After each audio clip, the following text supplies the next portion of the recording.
Started.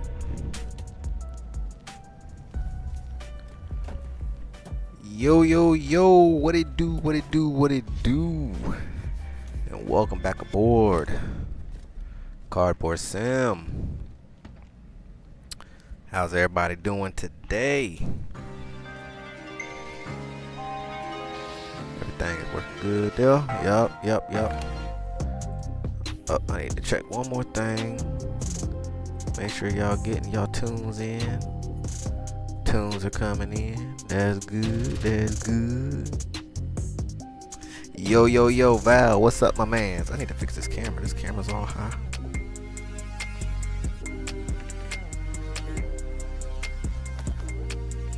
Let's bring it up just a little. One more notch down. There we go. That'll work. Chilling. Moving that weight I see in that caravan.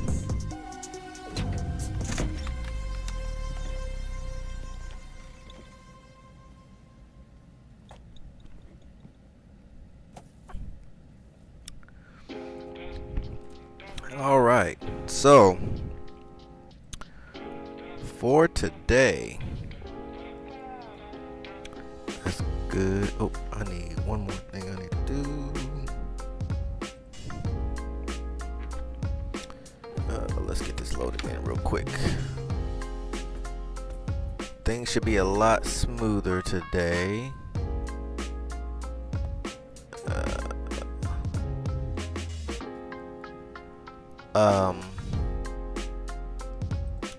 So what was causing most of the issues yesterday was I didn't have profiles loaded correctly for the Baron, and so the 750 was trying to load as a engage mode because the Baron actually has a 750 installed, whereas the Vpilot didn't. And so I never configured it so that it would be used as a standalone. And so that's what caused that problem. But we're back in the Vpilot and everything is good to go. So we should be alright. I have done some updates or tweaks, shall I say. We'll talk about that once we get in the air. We got a good little flight today. We are headed over to Jefferson City Memorial over in Missouri. It's about a 268 nautical mile run today. I do not have on live weather because live weather is just not going to work out. But I do have my my Rex Accuseason weather loaded, and as always, it is a beautiful sight. So we're gonna be rocking with that today. Yeah, so let's get this thing cranked up and get on down the road because we got some miles to cover tonight, and it's Sunday, so I don't want to keep everybody up because I know people got to get up and go to work and all that fun stuff. So let's get it going. So we got good power, brakes are set, prop, and make sure it's full rich. Let's get some battery going here. Why is autopilot on? Turned off. All right. Cranked up.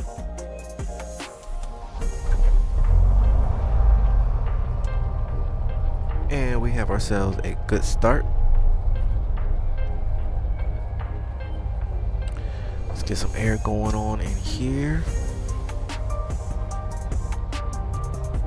Weather this time around is pretty warm because, like I said, I'm not running real world weather, so it's not cold. So no icing, no P.dot heat, none of that for today. Oh, yo, buddy, what it do? Alan, how's it going, my man? Oh man, okay. So let's get some weather going on here. See what weather looking like. 190 at 9. Visibility 8, overcast 600. See, yeah, this is all bad weather. We don't really need all this stuff here. 3011. We'll get that loaded in though. Okay. Cool. Sounds good, Alan. Sounds good. That's what I like to hear. Alright. Nope, that's not what I want. Why are you up here? Should get a fresh on the. There we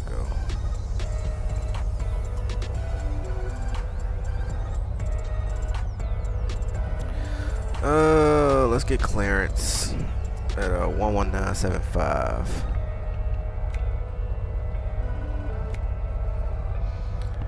Good day, Sess. How's it going, sir? Good evening, Reggie. How you doing?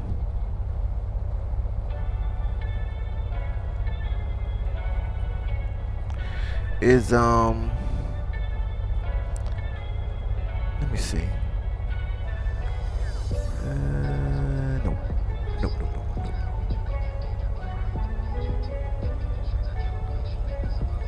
Okay.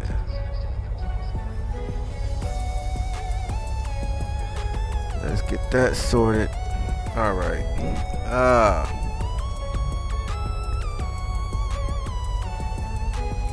We are going to be headed to the southwest. Okay.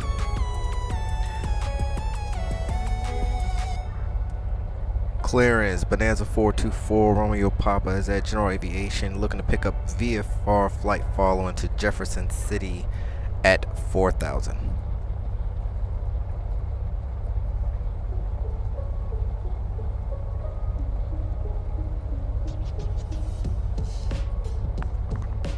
Bonanza 424 Romeo Papa, DuPage clearance, cleared VFR to Jefferson City. Maintain VFR at or below 4,000 feet. Departure on 133.5 squawk 6575. Clear VFR to Jefferson City. Maintain VFR at or below 4,000. Departure on 133.5 squawk 6575. Bonanza 424 Romeo Papa. Alright, so 6575 on the squawk. Bonanza 4 Romeo Papa, read back correct. Contact ground on 121.8 when ready. Going to ground on 1218. Bonanza 424 Romeo Papa. Good day. Alright. So we are good there. Turns out my slitting saw was loaned out, so didn't get as far along with the build as I was hoping.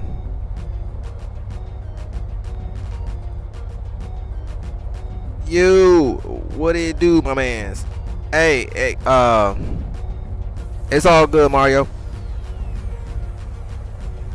It's all good.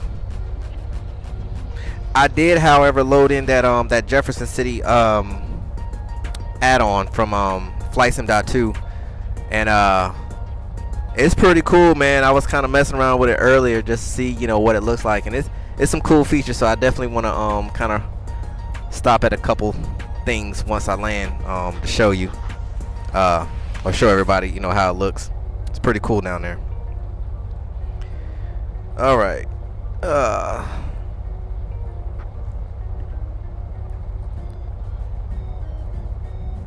So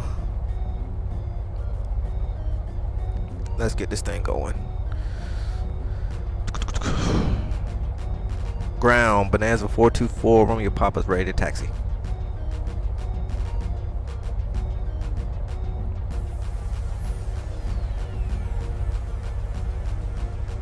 Bonanza 424 Romeo Papa, DuPage ground, taxi to runway 20 left via Tango, cross runway 20 right, then Charlie Golf. Contact tower on 120.9er when ready for departure. Bonanza 424, Romeo Papa, DuPage ground, contact tower on 120.9 or so long. Taxi to runway 20 left via Tango, cross runway 20 right, then Charlie Golf. Contact tower on 120.9er when ready for departure. 424 Romeo Papa. Good day. Hey, ground was like, I wish this dude would go so I can go home. Shoot, it's the end of the day. He the last one out.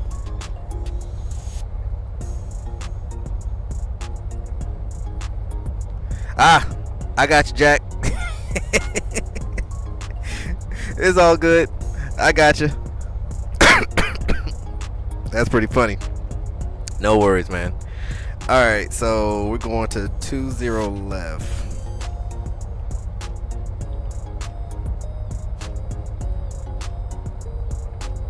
Left. Okay. And it's going to be Tango cross runway 2 right.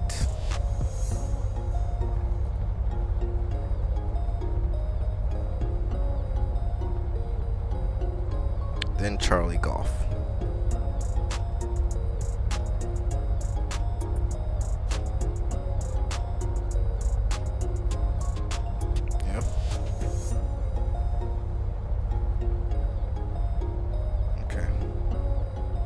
Tango, Charlie, Golf.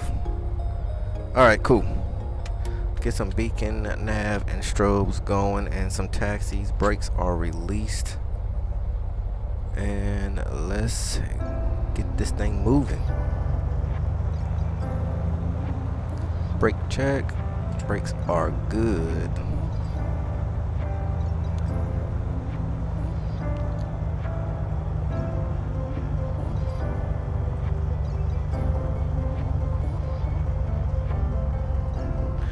All right. So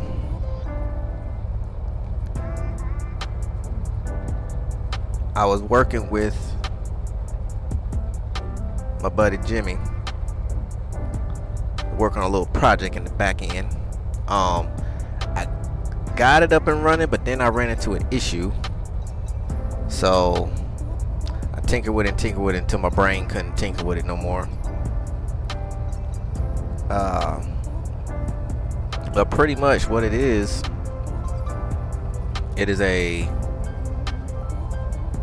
pretty much a card that we're clear left and right, that he manufactured himself. He built for me,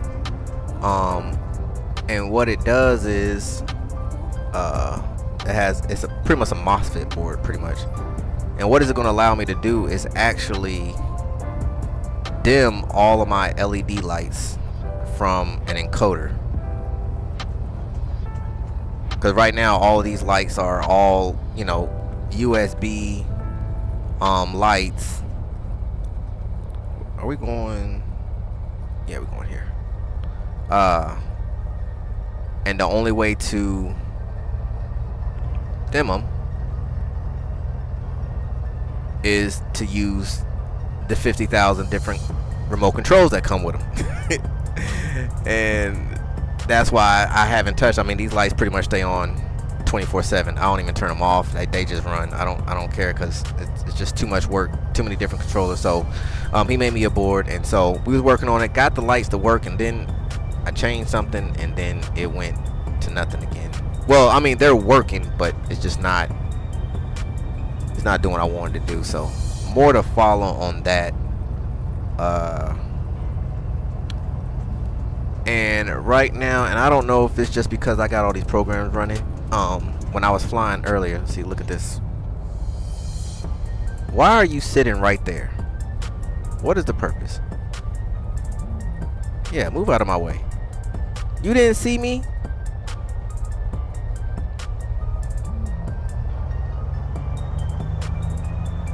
Oh, now I want to drift on the taxi. Hey, should have got out of my way. Alright, let's go to tower. Oh, I might have to make a change. I don't know yet. I was trying something out. Oh, man. Let's see. I don't know if I'm gonna like that. I'm gonna change that up. Y'all give me 1 second. I was working on something and it was doing pretty good, and then it kind of stopped doing its thing. So we're gonna come out of that for now, and we're just gonna rock with it this way. Okay, good. DuPage Tower, Bonanza 424, Romeo Papa is holding short, runway 20 left, ready for departure.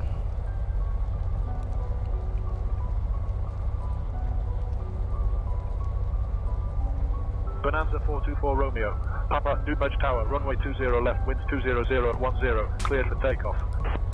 Clear for takeoff, 20 left, Bonanza 424, Romeo Papa. All right, let's get some camera going.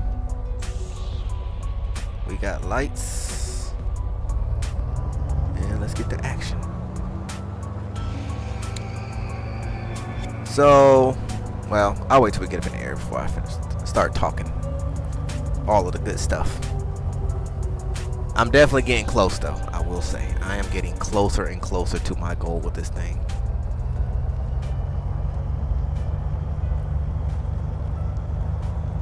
Line her up. Let's ride.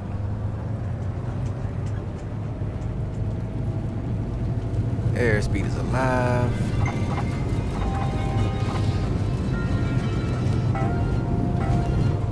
There's 60. Positive rate. Gears coming up.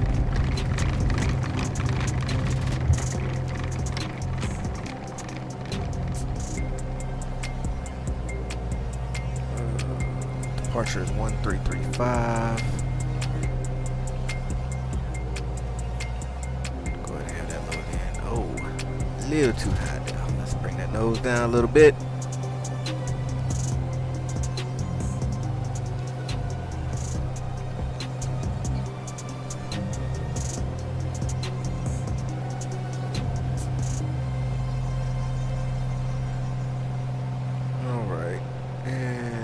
To the right we go.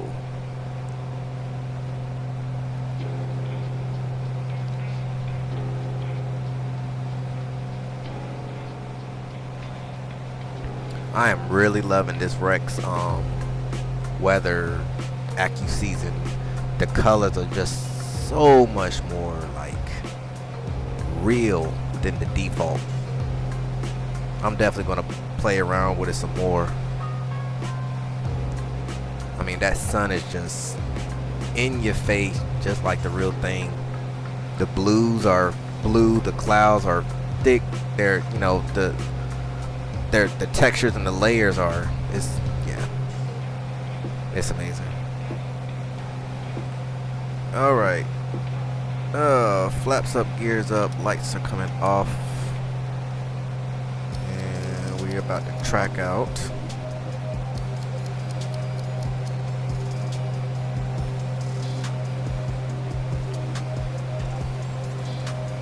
We about to be right in the sun. That's fine though. All right, let's go ahead and switch over. Approach, Bonanza 424 Romeo Papa is through 3,200 for 4,000.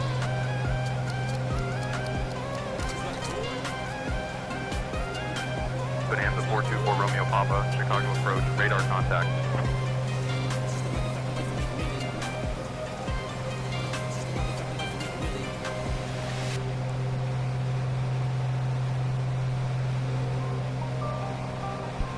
Hey Sess, that was a grand finale on the Route 66 tour, man. That was, oh man, that was an awesome show right there. Awesome show.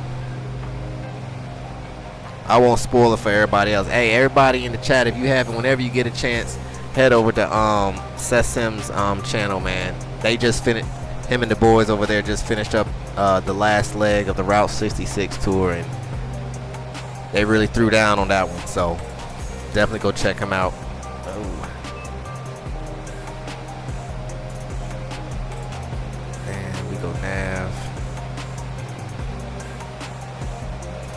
we are on our way.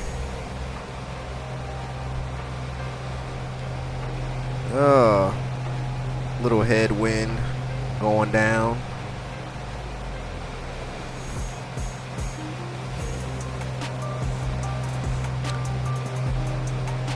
But it's all good. Not too bad of a flight today. We're looking at about an hour and a half flight this evening.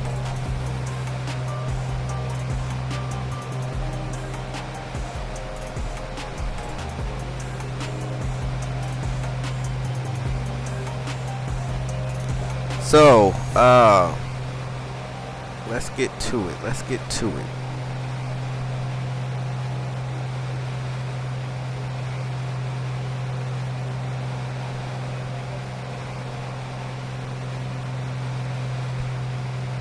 So I've been doing some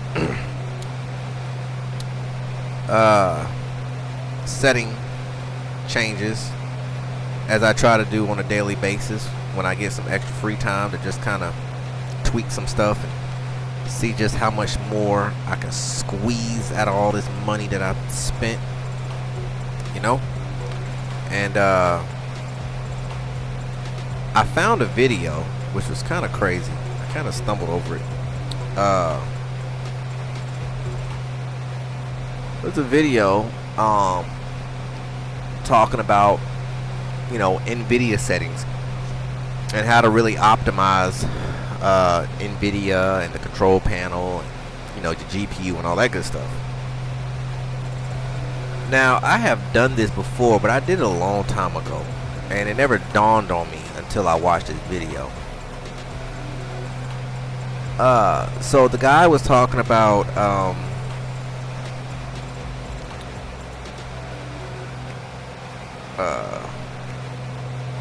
cleaning up your NVIDIA drivers, well, pretty much your GPU and all that good stuff, right? And in order to do all that, you have to use what they call the DDU driver cleaner upper, or whatever you call it. All it pretty much does is it just gets rid of all the gunk and the filth from all old drivers and everything that just kind of bloated the system. And so I said, you know, I haven't done that in a while, so let me do that. So I did a DDU clean,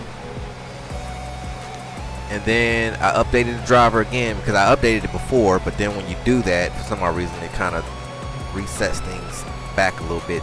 But nonetheless, updated the drivers, verified that my DLSS version is up to date, which at the moment doesn't necessarily apply to me because I'm not using DLSS at the moment. But it's always good to keep everything, you know, nice and tight. And so after I did all of that, I went back into the NVIDIA app, and I did a fresh overclock on the GPU using the app, of course. So like I said, it's a very conservative overclock. The system, it doesn't excuse me, it doesn't harm the GPU, it doesn't void your warranty if you have one, but it does boost the performance on the GPU. So I went and I did that. So I said, okay, cool. And I went back into the sim and I started doing my tweaks and, you know, looking and monitoring, seeing what's going on. And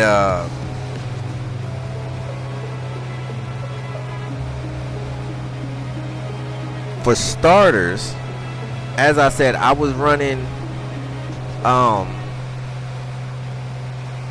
the sim was running in 4096 by 2180, but my native resolution on the TVs is native, which was 3860 by 2180 or something like that. You know what I'm talking about, 3840 by 2160. So I said, okay, well, let me up that so that those match. So I went, did that. I said, okay, cool. So that was tweak number one. And then I noticed that the sim was running rather smooth.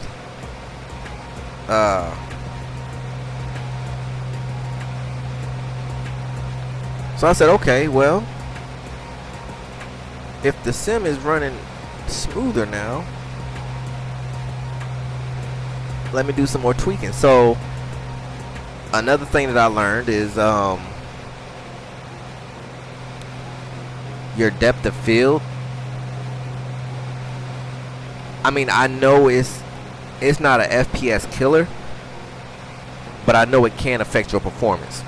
And so I had that on ultra, and so I broke that back down to high, and I noticed I gained a little bit better performance. So I said, all right, we're getting somewhere. And so I went into the NVIDIA control panel, and you know, I did a few more tweaks. It's just, I'm gonna do a whole video on my, I did one before, but I need to do a better one. That one was kind of, wasn't the greatest. So I'm gonna go over all of these settings. But nonetheless, I went into the NVIDIA control panel, I tweaked some more settings, and I kept getting better and better performance. So I'm like, well, this is turning out very, very good. I said, well, you know what? Let me try something. I told myself I was never gonna mess with this setting again, just because it's just been issues from the jump. But I decided to turn on frame gen. And y'all, when I tell you, frame gen actually worked. Cause see, before when I turned on frame gen, it was horrible. I was getting a lot of screen tear around the prop area. I mean, it was just slicing and dicing. It looked like the taxiway and the runway was just like, it was like 40 different layers of it. Like, it was just all over the place. So that's why I never used it. But to my amazement, this time around, there was none. And if there was, it was very subtle. So I said, well, let me take it up for a spin. So I started flying around. I'm like, this is nice. Like, it actually looks very, very good. And I kept playing with it and kept playing with it. But, of course, that was without streaming, you know, and recording software running. So when I turned it on, I actually had frame gen running in the very beginning of the stream. But I just didn't really like what it was doing, so I just went ahead and turned it back off for the sake of the stream. I'm gonna do some more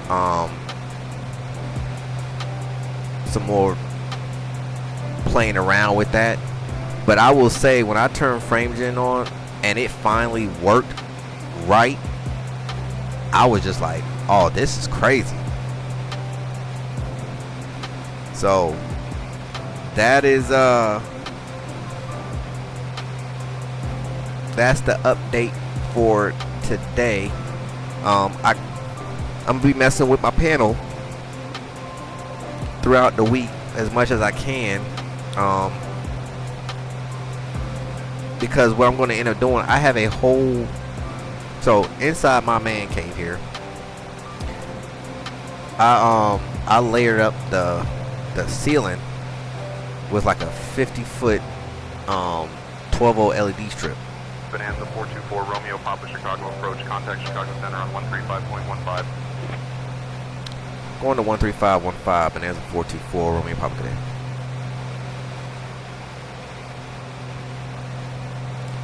Chicago Center Bonanza 424 Romeo Papa is level at 4,000.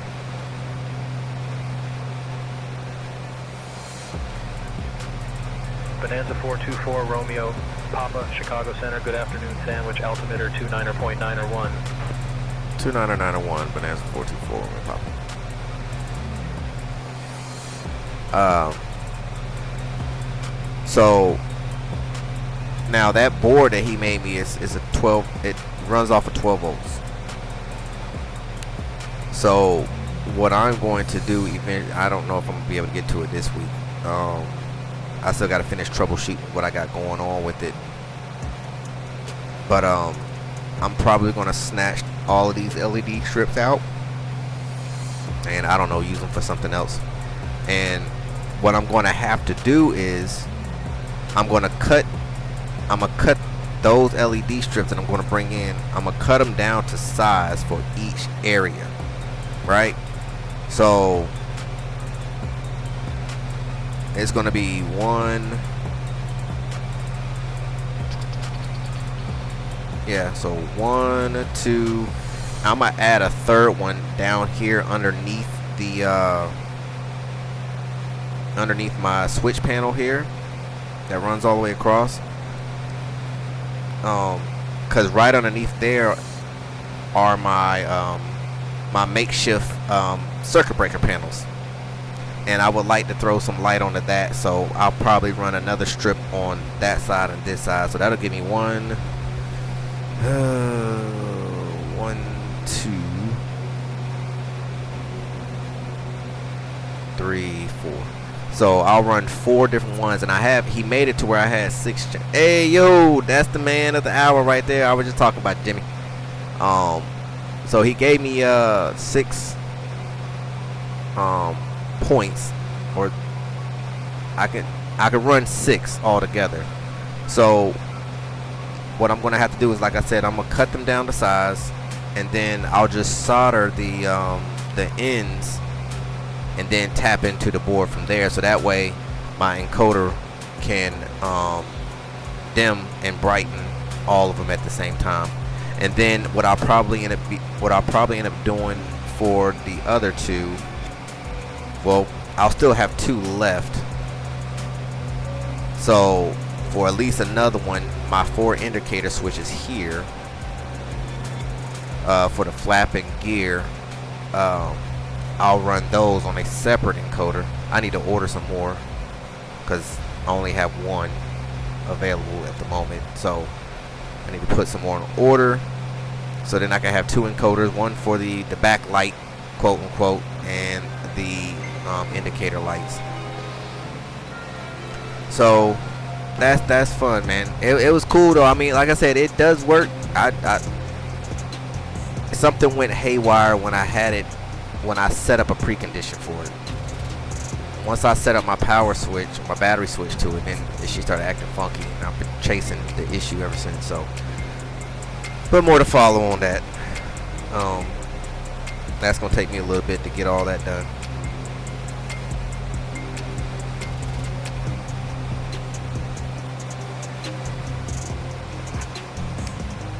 Delicious. I use MSI Afterburner for overclocking. Yeah, so Val, I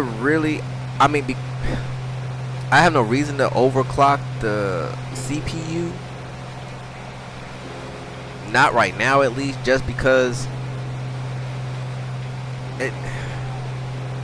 I'm still, I could undervolt it maybe a little bit, just to give myself a little bit more of some performance underneath, but right now I really don't want to mess with that. As far as the GPU, I would never overclock a GPU. The only reason why I'm overclocking my GPU is because the NVIDIA app allows it to happen.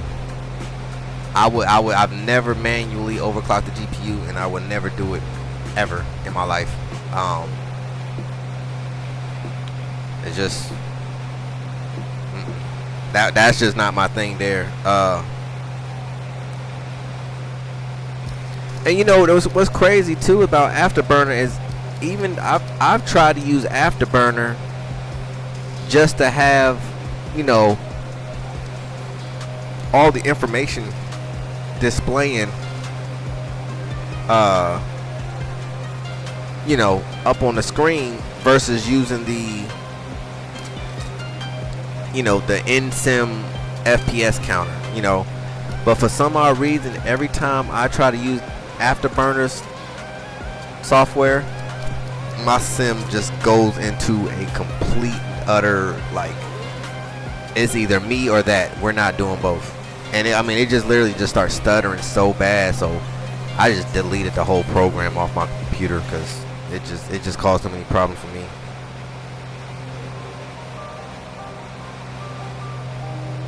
I added that modifier and now it works like a champ.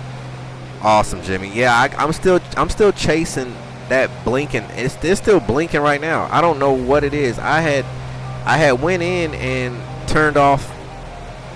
I deleted the the regular left and right, and I kept the left and right fast going, and when I would turn it real fast, the blinking would stop.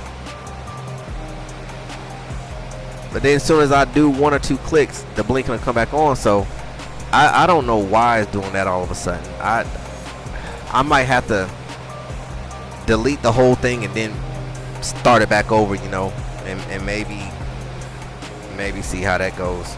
So I'll just make sure that I screenshot or take a picture of the variables, so I'll have them when I do that, because I don't know what's going on with it right now.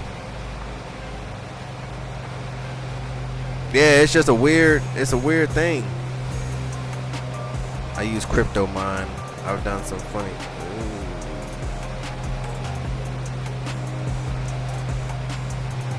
Woo! Crypto mining. And I have seen some crazy rigs with crypto mining. I watched this dude. He had like 13 3090 Ti's. And I'm just like, where did you get all this? You gotta be making money, because that's a lot of money.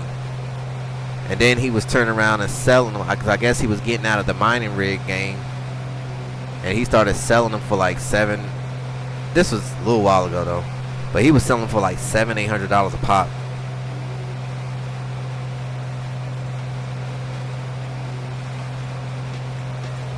Yeah, I've always had issue with Afterburner. Always, so I don't even mess with it no more. And I mean, honestly, the 7800 X3D is so, the thing is so fast, man. There's really no need to overclock. Not for flight sim, at least.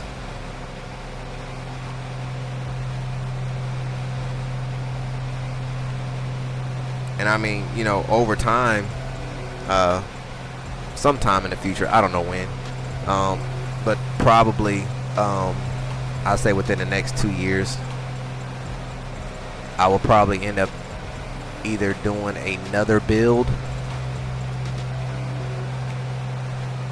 or I don't know, I might end up just doing another build, and that one's gonna come with all the newest and latest and greatest equipment. I'll probably end up doing that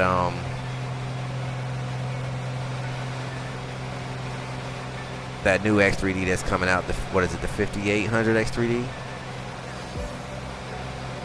That one, and pair with the 5090. Probably slap like 128 gigs in there, some crazy mess. Just go all out with the next one, because that one will definitely be the one for 2024. And then this PC that I'm running now will probably end up just turning into, well, shoot, honestly, what I might end up doing is, if I build another PC, I might end up taking this one I have now and pairing it with that one, and I'll let this one run the front monitor, and then I'll let that new one run the 2 side monitors.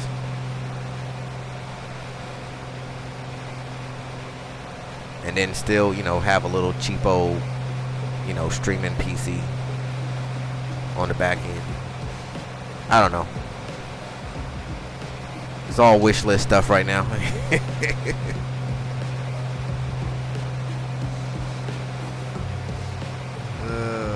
I was never that crazy, but at one point I had 5 GPUs running. Woo! Now, I never got into the GPU farming, but I did at one point get into phone farming. And at one point I think I had like 30 phones running. And it was, you know, I mean, I wasn't doing like crazy numbers, but you know, I was probably, with all the different apps and stuff, I was probably doing an extra, you know, 100, sometimes 150 a week extra, just in phone farm. So it was doing pretty good. It was a nice little hustle, but then, you know, it then kind of fell off, and I think I got most of those phones up in a box somewhere in the attic.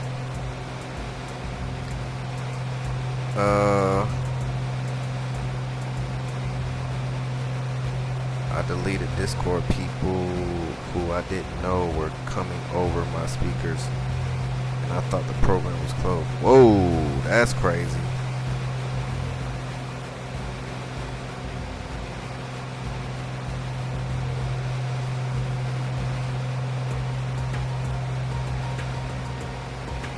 Yeah, that's pretty crazy. Alright, well, things happen. Dual PC streaming is a common thing. One PC game, one other hands first. Well, Val, what I was saying was I was actually thinking about running 2 PCs to run the sim, and then have a streaming PC off to the side.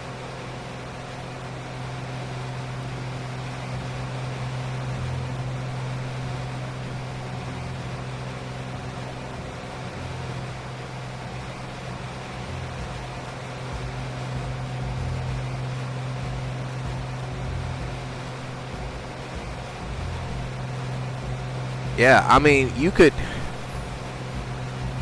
you know, before, like I said, my my 747 build, I had that was a 3 PC setup I was running, and that was, you know, that was FSX, but even with all that, FSX was still like, that's all you got. Oh man, FSX was just a monster sim, man. There was no PC that could run that thing. You was better off staying with 2004. FS 2004 was a solid sim.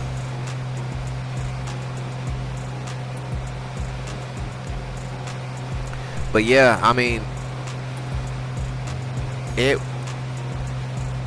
if money was not an option, or, you know, money was not an issue, I would probably run 3 PCs on this thing.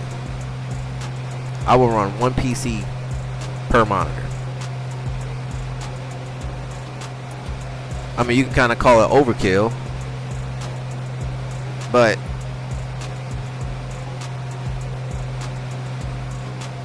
you're talking about, I would do, yeah, if I could have my way, I would run a 3 PC setup. Each monitor gets 1 PC, and I would change out these TVs, and I would go with 3 OLEDs.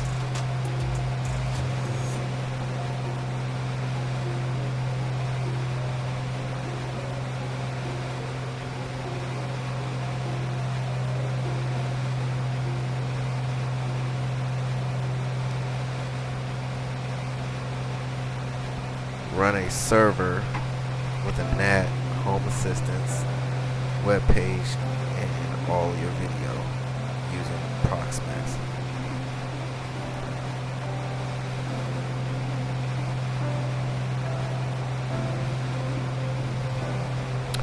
Yeah, that's a totally different route I never thought about, Jimmy.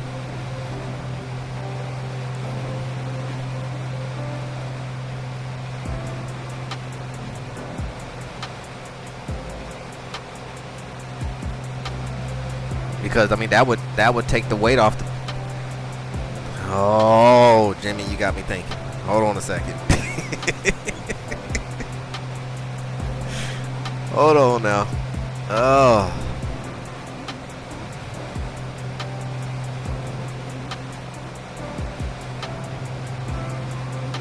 Yeah.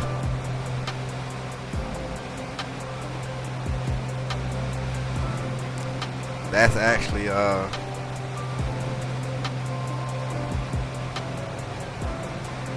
48 terabytes of storage. That is insane.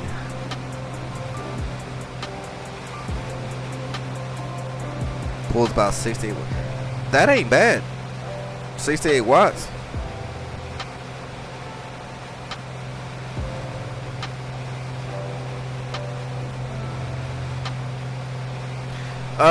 Says, I think it's gotten a little better.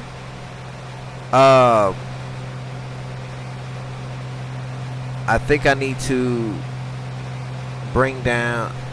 There was one that I didn't do because I know I did the two. I dialed back the latency with the two places in OBS. I just forgot to do the one over on the YouTube side, so I still got to do that one. And I think if I remember correctly, your bit rate is slower than mine, so I think I might have to slow mine up quite a bit, because right now I think I got mine set to like 16,000.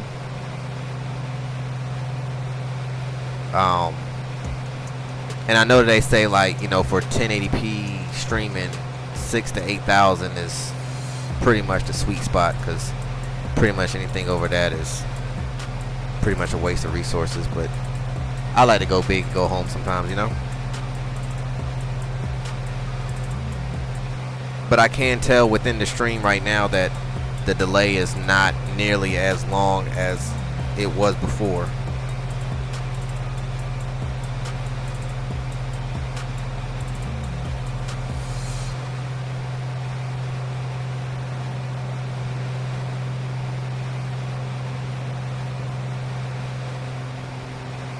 Uh-oh. What's going on?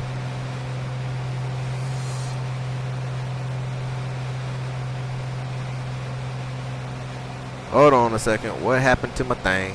Well, there we go. Now, why did that do that?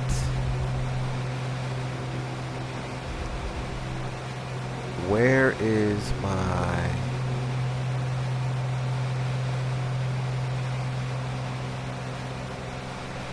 Hold on a second. Why are you...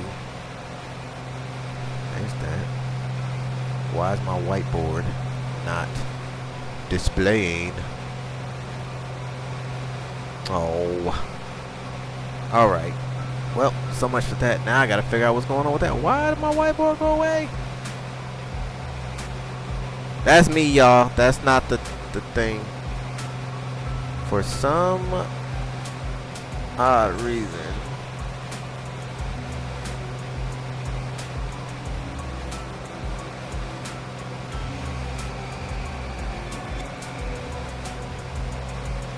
that is not showing.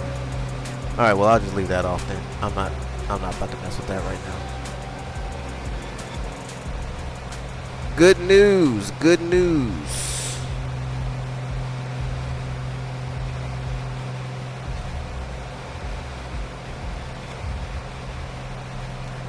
My stream isn't broken. Not, I tell you, man, it is never a dull moment when it comes to this. I was talking to Jimmy about this earlier. Like, it is crazy the amount of work that goes on behind the scenes that a lot of people don't even know. And I know Sess did a video about it. You know, it's something like the good, the bad, and the ugly, or something like that. You know, like there's a lot more that goes on than just putting these things together and just turning on the camera and flying. There is a lot of times where I am sitting in my little cubicle here and I just want to just go ape on the whole, like, you know what, I'm done with it. I don't even want to deal with this no more. And it'll be something so simple after about, you know, if I give myself like an hour or two and then go back to it, I'll be like, why didn't I see that the first time? Because there's so much, like, why all of a sudden now my extra scenes are not, they're not picking up all of a sudden. Like, nothing changed. Just, whatever reason, just doesn't want to work. So it's crazy. Like, so before every stream, I try to get in here at least an hour early and get everything set up and run ops checks. You know, that's flying around, that's checking all my settings, that's making sure that this worked, that worked, up, why this turn off, fix that. You know, so it's work before the stream. And then even still, when you think you have it all together, you find out something that broke loose on the other side too.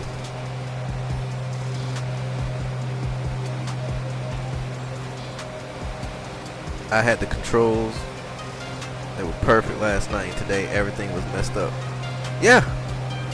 It's just you just never know. You know, and so I guess I could take that into sequence on, kind of add that into our conversation from here on out, since we still got about an hour left.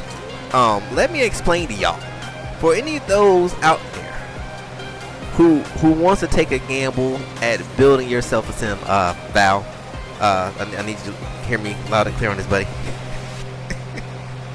And it's not to deter anybody, so please, by all means, don't run away from your dreams and goals and things of that nature. But I want to be honest with you. It's gonna be a lot of blood, sweat, and tears when it comes to this thing. This sim life is not for the weak-hearted. Building a sim, no matter what kind of sim it is, flight sim, you know, truck sim, whatever, it will teach you patience that you never thought you had.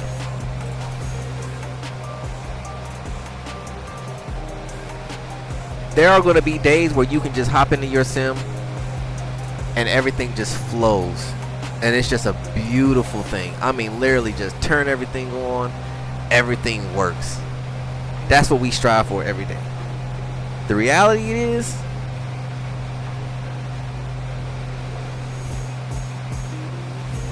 that's just not how that works. What was that that just fell?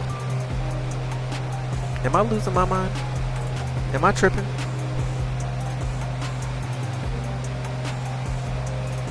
Sorry, y'all. Did y'all see something fall, or am I losing my mind?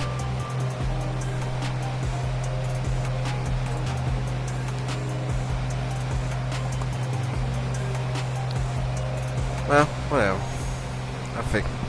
I guess I'll figure it out later.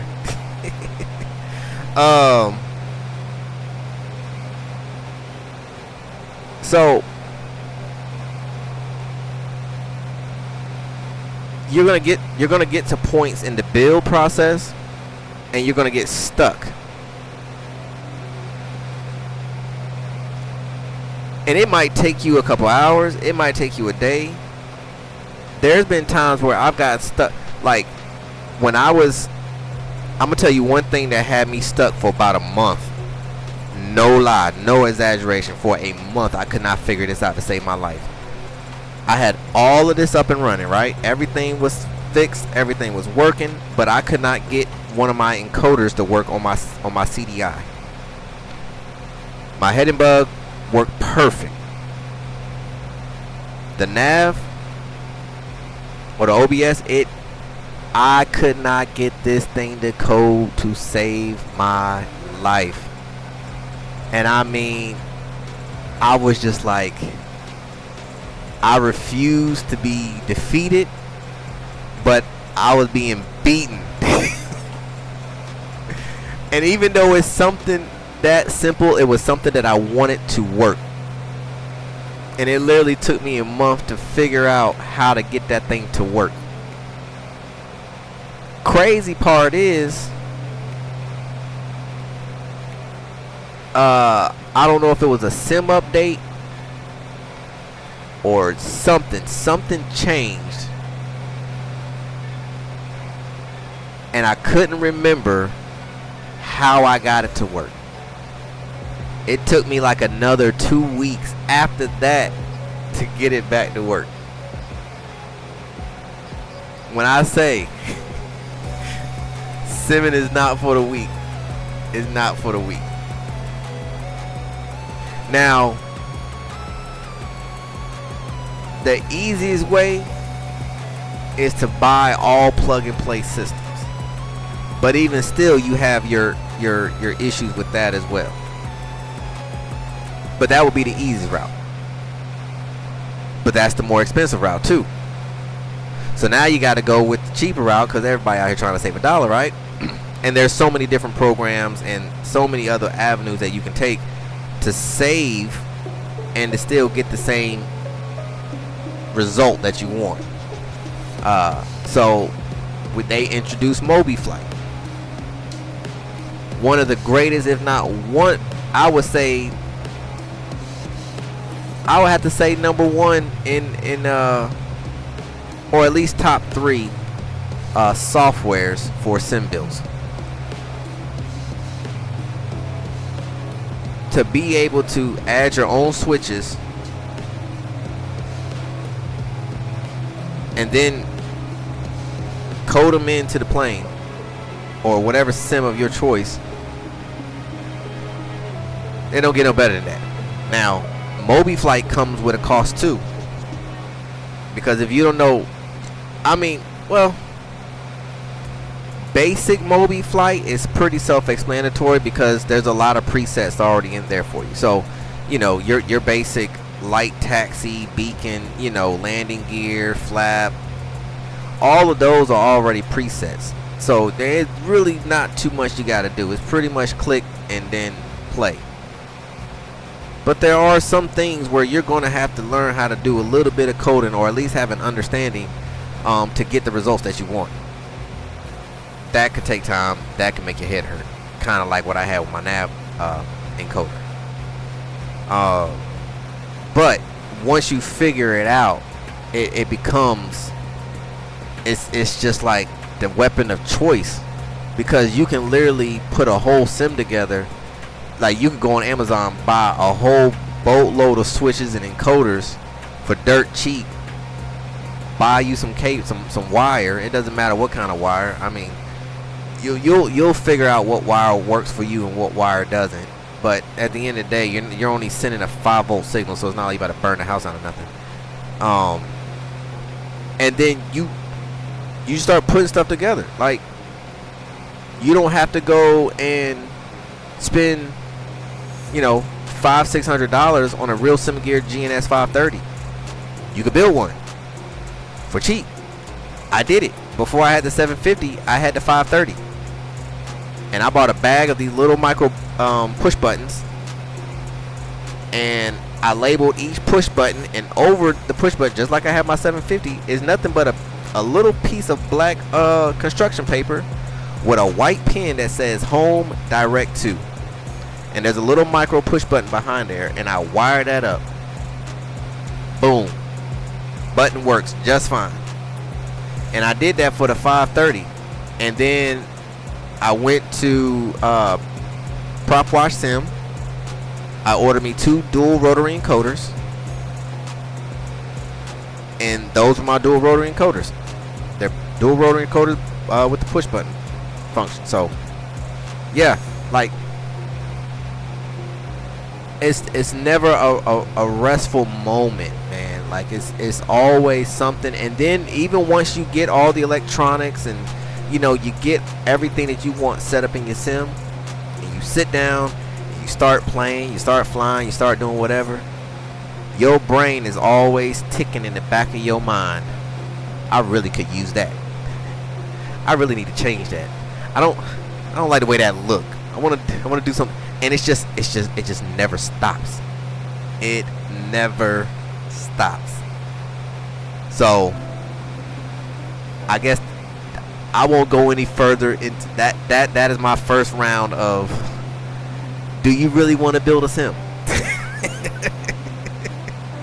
Nah, man, simming is fun, man. Do your thing, build it, enjoy it. You learn a lot, and you'll have, and when it's all said and done, you have a better understanding, and you'll have a better love and connection with sim altogether. It's a beautiful thing.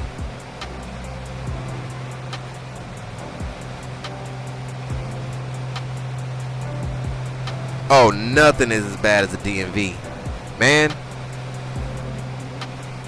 Oh, Jesus, don't get me started with DMV.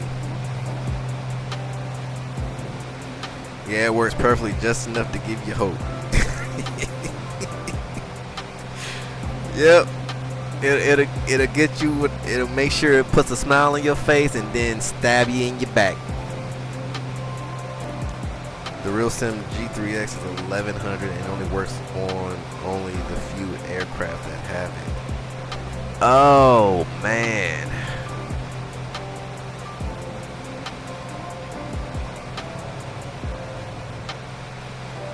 Well, that sucks.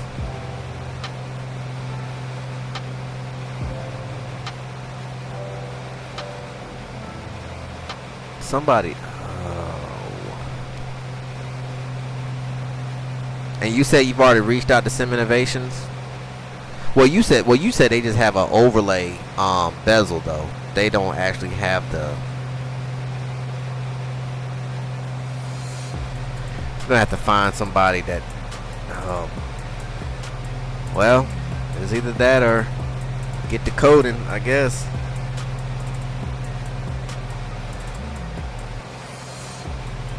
Later, Sess. Enjoy your lunch, man. Appreciate it.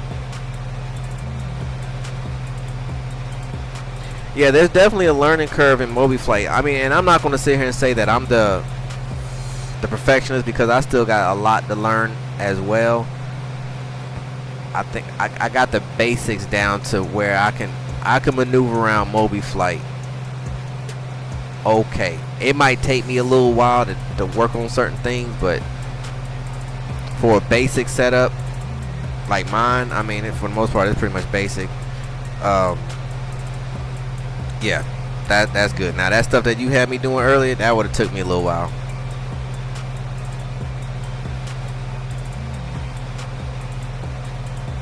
Well, yeah, I mean, Lewis script is, man. I mean, you're better off just going into Arduino and just C++ing it up. I mean, because honestly, when I was doing the DIY force feedback, that's pretty much what was being used.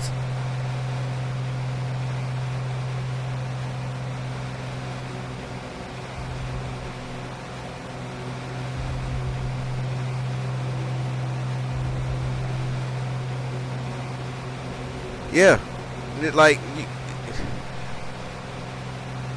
I mean, I don't want to sit here and knock these companies that make this their product, because their product is I mean, especially Real Sim Gear. I mean, you're pretty much, you're about as close as you're going to get to the real thing with them, outside of that one company over in the Netherlands. But you're paying real money for that, real money.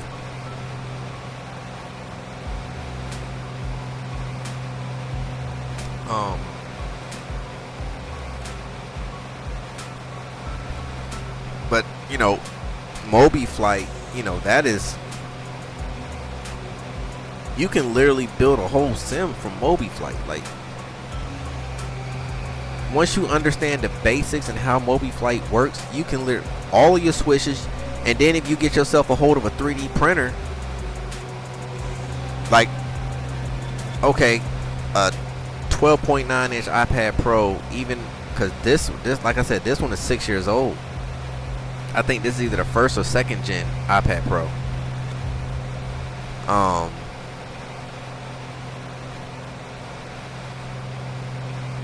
You're still looking at $300 to $400 used on the marketplace, right? Whereas, and then the app, I think, is like $25. So we'll just say $400. That'll get you an iPad Pro to get a 6-pack and the Air Manager going. Or you can get a hold of a 3D printer for less than $100. Buy you one spool of PLA. Go on to Thingiverse and printables. Look up flight sim gauges. Most of them are going to be by Captain Bob. Print all the parts out. Go on Amazon. Order the servos for a few bucks. And I mean, it's going to be a little time consuming to get it all printed out. But in the end, you're set.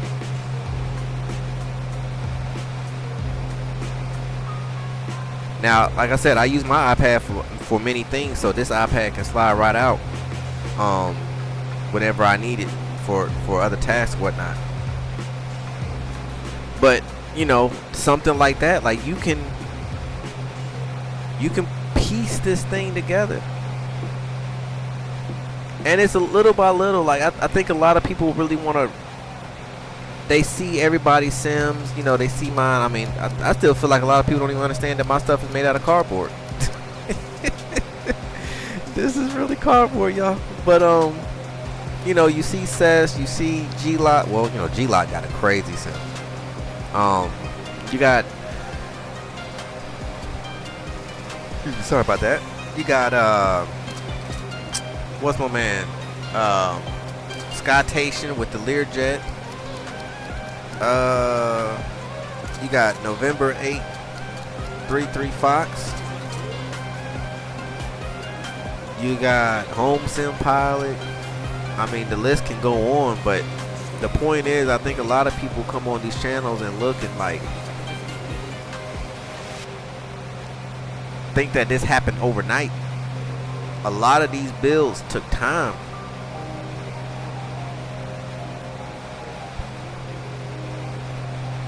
If you really want to see what my sim looked like in the beginning, go, when the stream is over, when you get a chance, go back to the oldest videos of my channel. You're gonna see 3 videos from like 12 years ago. Like I said, that was my 747 build. That 4th video was the initial cardboard sim video, where I just kind of talk about where I had started it. Man, let me tell you something. When I say it takes time, man. Like, enjoy the process, enjoy the journey of the build, because you'll have a newfound respect for everyone who's already done it. And you'll appreciate your sim build regardless of how it looks. Like, you know, my sim is some, I'm talking, this is some thug stuff going on over here. You know, like this, there is nothing pretty about it. It looks good until you get up close in person. There is so many imperfections going on in this thing. And like I said, I mean, I got, jeez, man, I'm running duct tape for my window seals. You know what I'm saying? Like, this is straight Gorilla Tape. You know? Overhead panel, cardboard with some PC fans, just to move a little bit of air in here. You know, like it. But it looks. Bonanza 4 Romeo Papa, contact Kansas City Center on 127.275. On the 127.275, Bonanza 424 Romeo Papa Cadet. Kansas Center, Bonanza 424 Romeo Papa, level at 4,000.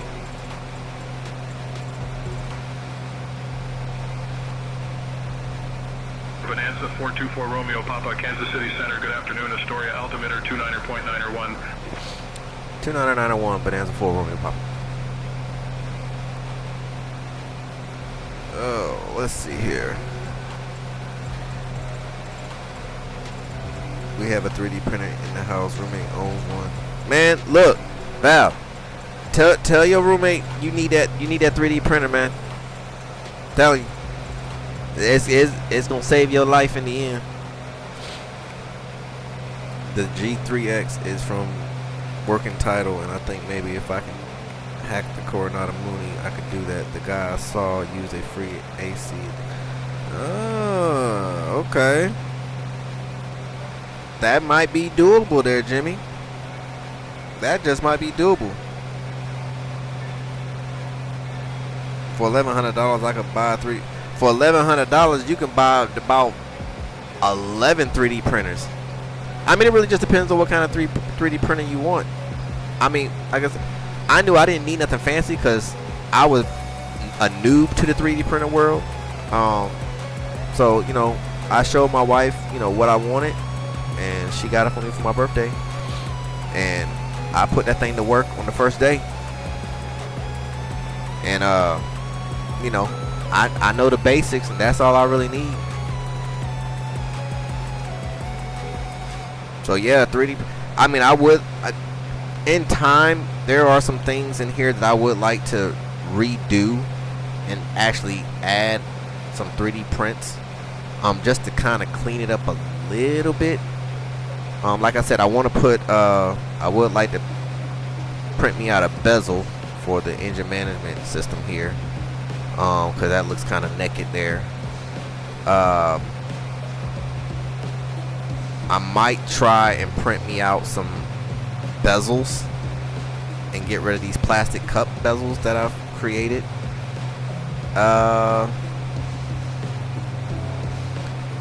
Another thing that I want to do is, and that's something simple I can do, I just haven't done it yet, but I want to print me out a phone holder to put over here on the side somewhere, so that way, you know, I can actually look at the stream, you know, and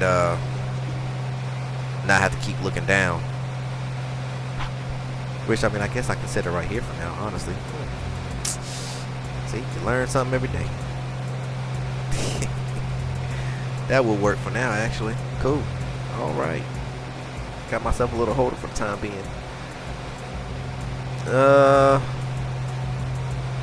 love you, Sim. I was explaining what you were doing even before I knew you. I appreciate that, Jimmy.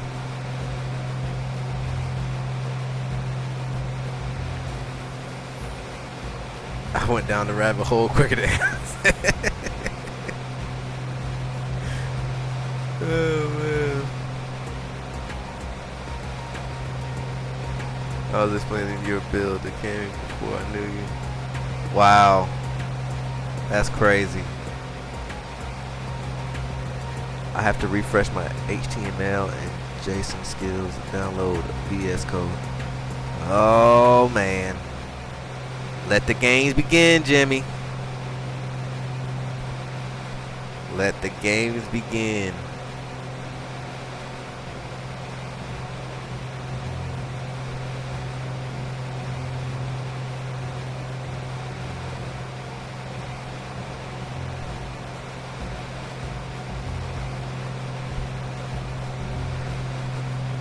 But nah, Val, I think you're really going to enjoy your build, man. I was just messing with you earlier. You're going to have fun. I just wanted to throw that information out because that's the reality of it. Because there's going to be points where it just frustrates you, man. Like, you're going to get frustrated. You can be wanting to break stuff. You're going to want to give up. You're just going to be like, I'm just going to go back to what I had and be done with it. But don't do it, man. You hit a pothole, just don't go over the pothole. Fix the pothole first.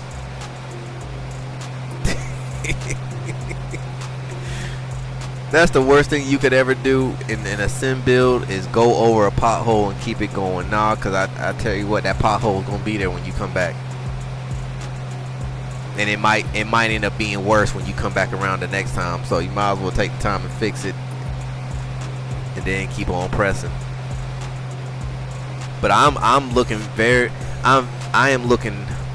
forward to seeing how your pit turns out, especially because you're going a dual sim route. So I'm very intrigued into seeing how that's going to look when it's all said and done. I mean, I saw the blueprints, which looks amazing. Your blueprints was better than I didn't even have no blueprints when I started mine. My blueprints was what my eyes saw in front of me, and then I just kind of put it together. Now, I'll say this for those who want to build a GA aircraft, like an enclosed like mine and SES and others. A good place to start. He doesn't sim no more.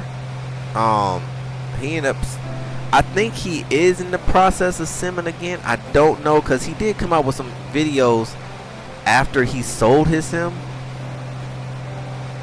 But I think his website is still up. go over to ontheglideslope.net. And if you want to check out his sim, just go to On the Glide Slope on YouTube. And he built a Cessna, well, it's a Cessna build, but I think he flew, what was it he flying? Well, he flew the most. It wasn't a Cessna he flew. After a while, he started flying something else, but nonetheless, I think it was like the SR-22 or something like that. But he actually, on his website, he actually has his build plans up there. So it'll kind of give you at least a basis of how to build your enclosure, and then you can always modify his measurements to whatever you need for yours. So I didn't really go off of his. I mean, I did look at it for sure. But my stuff, this thing was just put together. This was all off the head. If somebody asked me for my measurements, I would have to be like, well, let me get my measuring tape, because I don't know the numbers. I think the inside from wall to wall is like 45 inches, 43. No, I think it's like 43 and a half inches from wall to wall.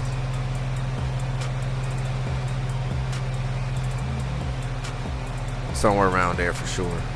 I don't know the height. Yeah, I don't know any of this stuff.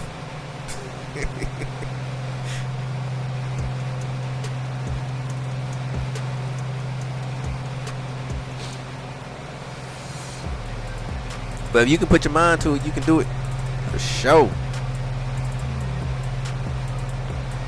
We are 37 miles out.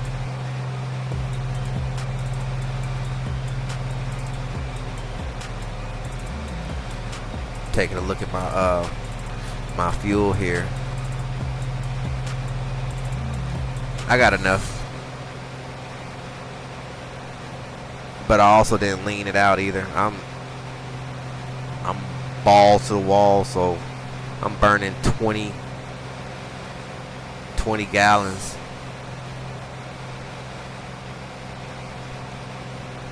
And I'm doing 167 on the ground with a 9-knot headwind.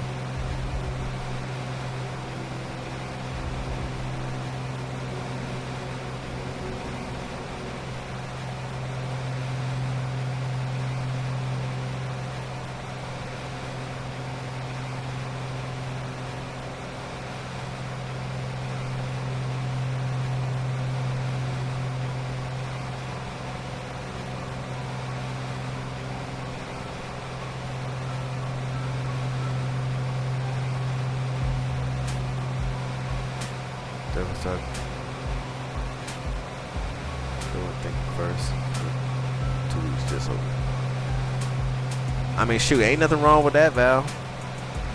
Did you say what screen size you was gonna do? I can't remember if you had said that or not.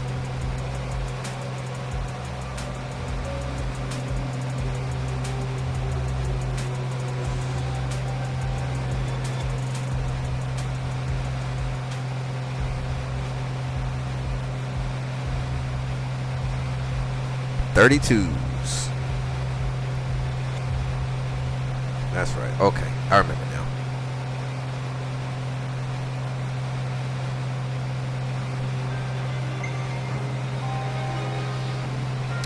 I remember. 32s are actually decent size. I actually had a Samsung 32-inch curve for my studio a while back. That was a big screen, man. That was a very big screen.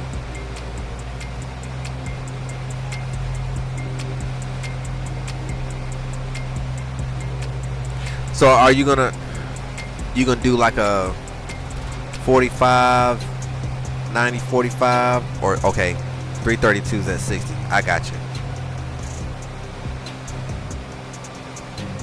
232s at 60 gives full 180 input eye distance, 24 inches.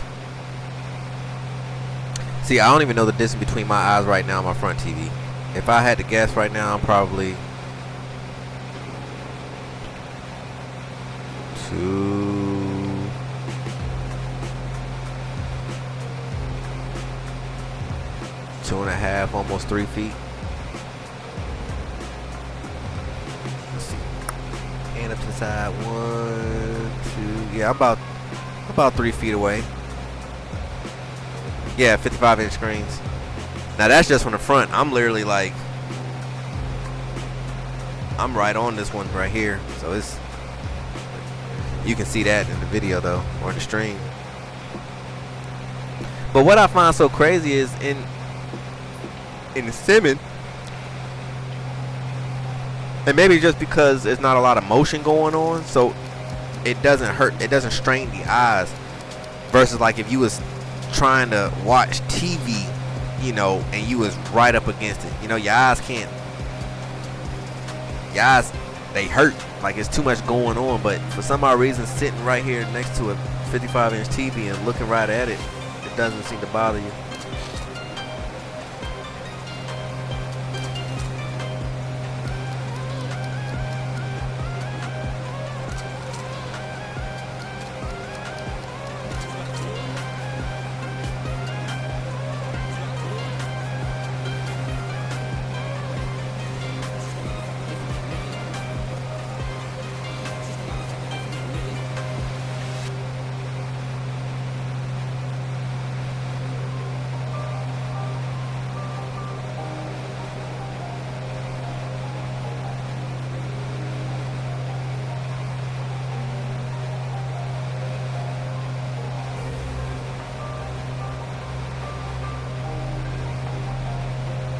According to Russ, field of view calculation, the best distance for 3 at 90 degrees field of view is 23 inches.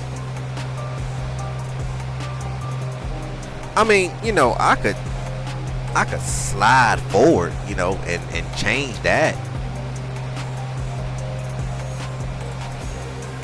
I mean, that would probably put me, you know, somewhere around here. I mean, which still technically is, it's about right. I'm just, you know, I'm just flying the V like a Cadillac right now, you know, so. Well, I'll put it to you this way. If I'm, let me see, yeah, this put me roughly in that 23, 24 range right here. Somewhere right here. Yeah. It's not too bad. But I do feel like you are a little close, and I think it just. But see, also how Russ sets up, how he sets up the screens, and I understand what he's talking about as far as how things look, but I think that also comes from a place of not a setup like mine, because if I were to set my screens up according to how he set it up, it would be offset, so it wouldn't look right. You know what I'm saying? So I would have less wing on this side and more wing over there, so the whole plane will be pushed to the right, because technically, according to his setup, and you know, this is not knocking Russ, because he's an OG, so much love and respect to him, but how he has his setup and how he explains it is, I would be technically, I need to be shifted over more according to how his setup is. But I don't like that, because like I said, then it throws everything off. So if I was actually, if I didn't delete my interior,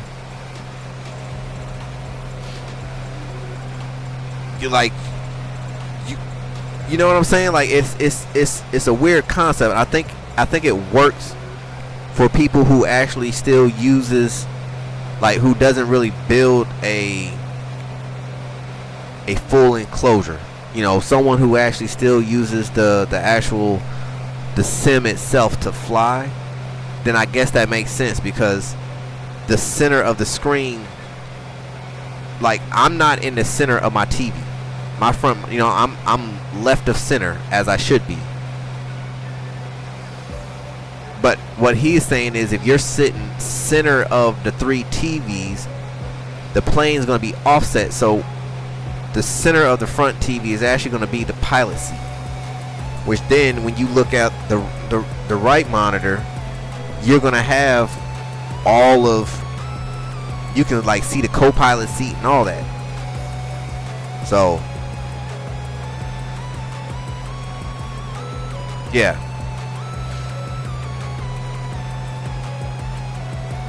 So that doesn't work for me.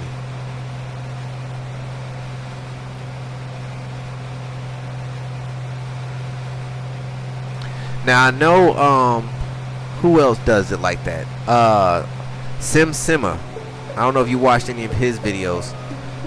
He's got a cool setup too. I think he runs 355 too. And he uses his sim to fly, and he does trucking sim too. And it's cool. So he just got like these tabletop panel based setups. You know, very basic setups where he can just set on top of the table, plug it in, and he's good to go. So Russ's theory is correct, like you said, when you're flying in the middle of the screen.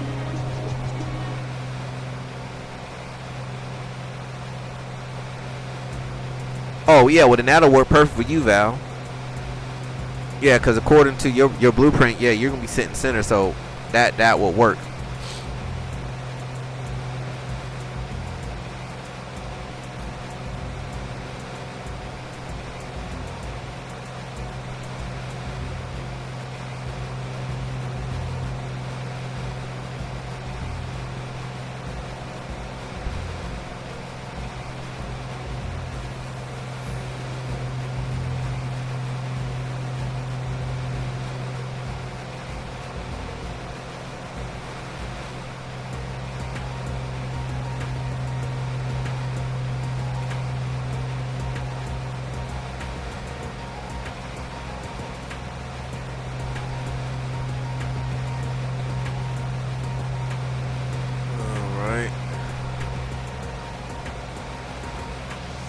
Whatchamacall popped off. That's what's missing. Why did it pop off? I do not know. Hold on one second. Oh no, you need to get back up there now.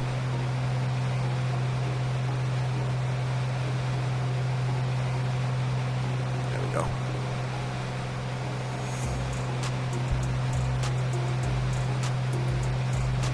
Oh. And then, you know, like with mine, I know that my ceiling is higher than the average Bonanza ceiling. You know, like, you're pretty tight in there. But of course, once again, you know, this is, I want to be comfortable with mine. I mean, it kind of makes sense to try to build it to spec, but as long as the immersion is there, I'm cool with it. Plus, I jump in Tarkov or Fortnite from time to time, so it all has to function as a regular computer setup too. Yeah. Well, I mean, like I said, I mean that's just everybody's setup is different, but that's the beauty of, and we really have a small community when it comes to sim builds, especially like flight sim builds. I mean, you think of the many thousands of people that actually fly flight sim or play flight sim, and then you look at the YouTube channels, and I mean there's a lot of people that have sim pits that don't do YouTube. But even still, it's still a small percentage of the total sim world. So everybody got their own thing to bring to the table, man. And you know, for us who actually do this for, you know, as far as sim builds and stuff, like we keep a tight community for real. And that's the beautiful thing, you know, between the discords, the streams, the flight sim groups, you know, actually connecting outside of all that, maybe you know, through instant messenger or whatever the case may be. Like we all have information to share with each other to help each other through our sim journey. And it's beautiful. Now of course, you know, you got some out there that want to troll, but don't nobody worry about them.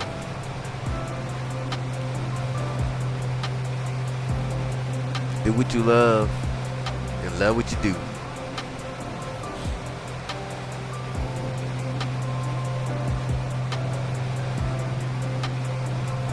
We ain't too far out for this trip.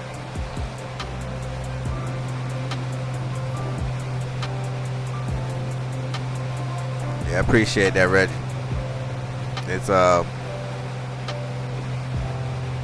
It's true, man. I just try to speak my truth, man, and stay in my lane and do my thing.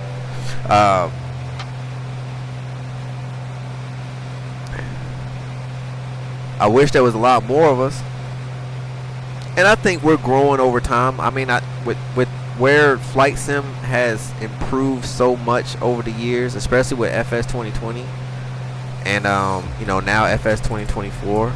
And I'm not even going to kick out the guys that do X-Plane. You know, there's some good guys out there that still do X-Plane. One of my good friends up in New York, upstate New York, he's an X-Plane guy, and he's got 2 awesome builds.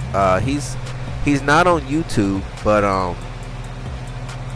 you can see him popping in here and there in some flight sim groups. His sim enclosure is made out of cardboard. Truth be told, it's pretty cool.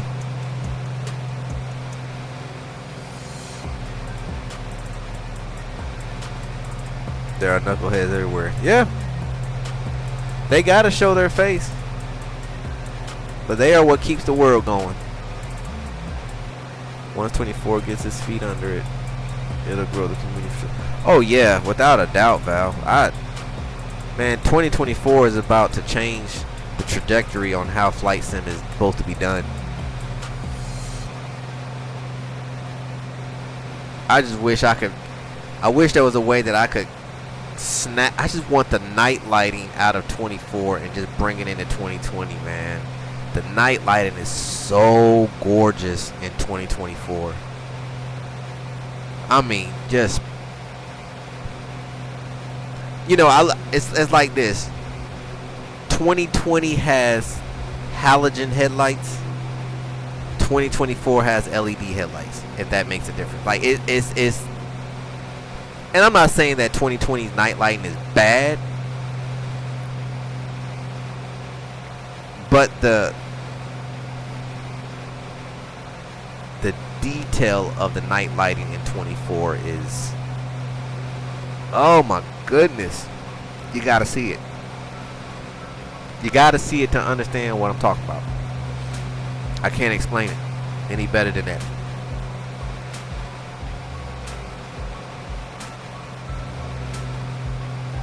Like the night lighting in 2024 makes me want to like jump out of my plane and just go walk down the streets with my avatar, because the night lighting is that good.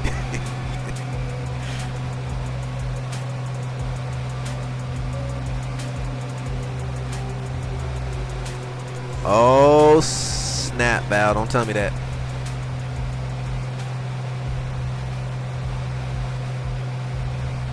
Well, I mean, technically you should still be able to fly together. Doesn't matter what sim you are, you'll just have to do it through vatsim.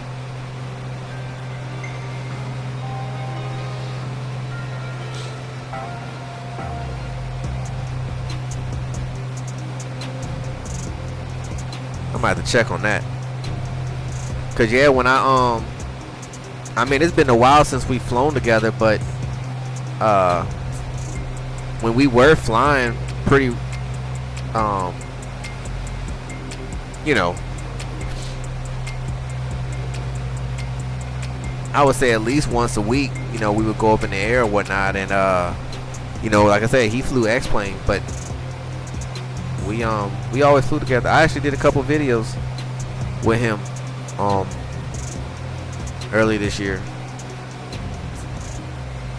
Was on two-tone Murphys. Alright, cool. Let me screenshot that so I can remember that. I'm getting old. My memory being on some other stuff. You could really tell me something right now in about 30 seconds. I'd have forgot everything that we just talked about.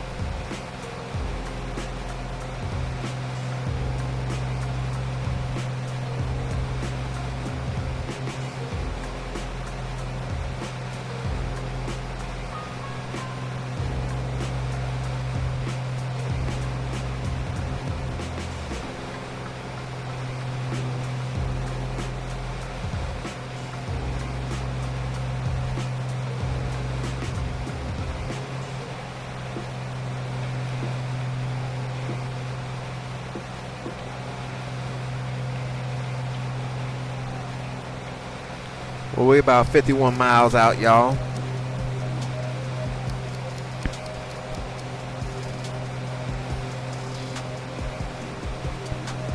Let's go ahead and check on some winds and weather down now. Let's see where we're going to be landing at.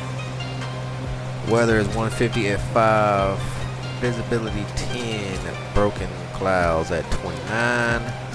Overcast at 37, ceiling is 29, temperature 14, dew point 9, altimeter is 3002.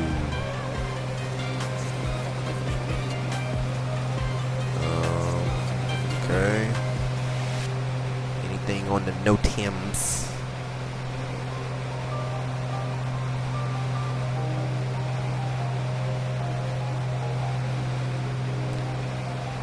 Nav for the ILS runway 30 is down till 2200 Zulu. No, that's effective in 3 days. Okay.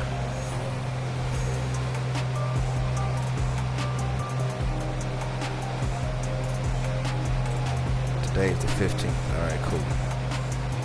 So no NOTAM to us. Tower light. That's about it. Okay.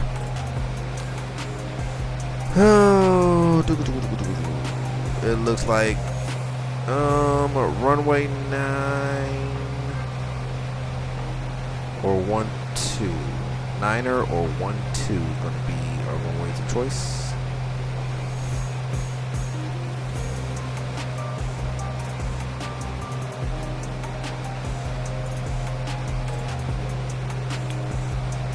So I guess we'll go ahead and pick 1-2 as our weapon of choice for this evening.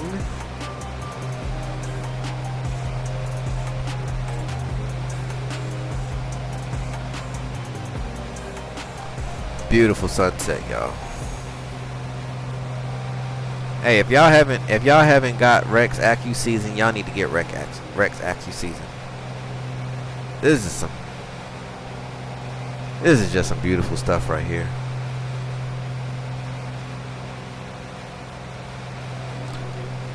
Hoping I get my saw return tomorrow, and then I can get. Y'all hear that, Val?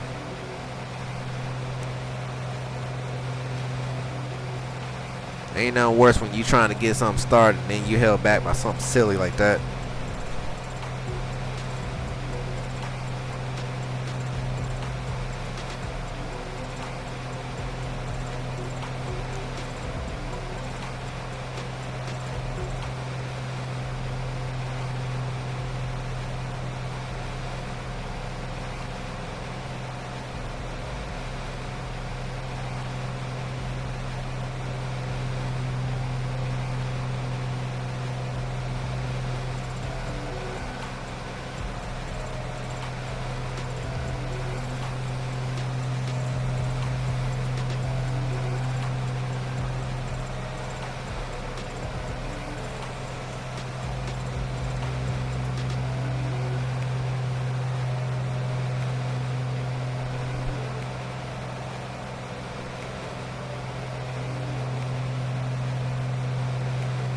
It's my emitter. Oh, okay. I got you.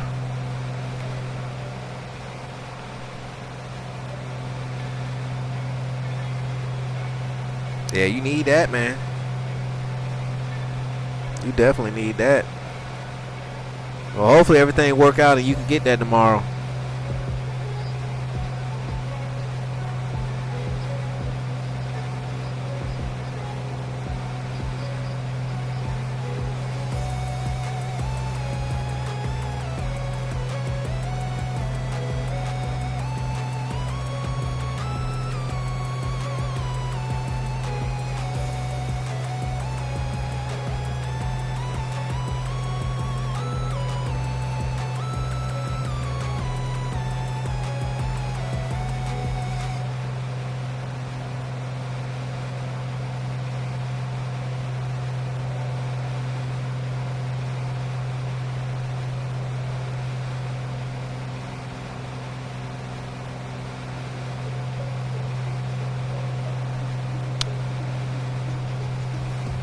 Come on, baby. 37 to go.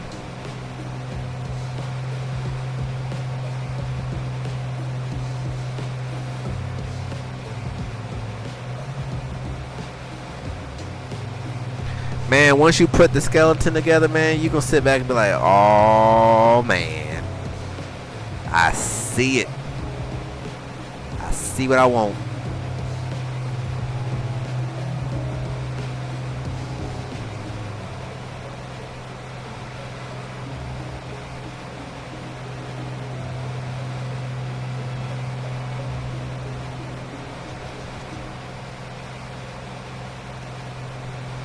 Well, at least we get to land before the sun goes down. That's a good thing.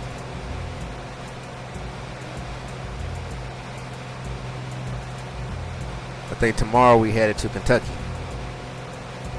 That's gonna be our next leg.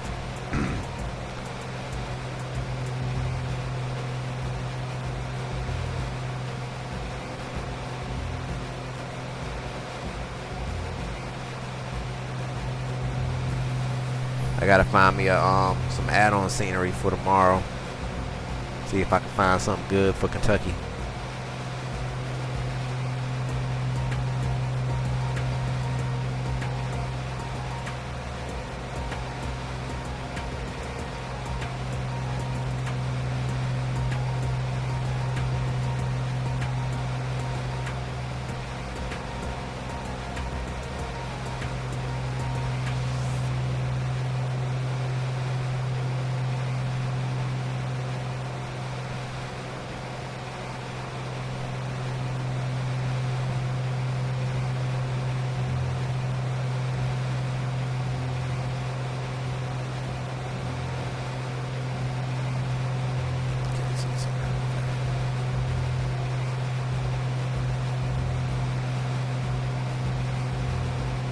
Alright.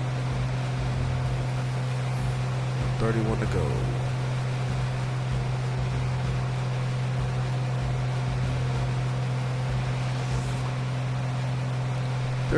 go.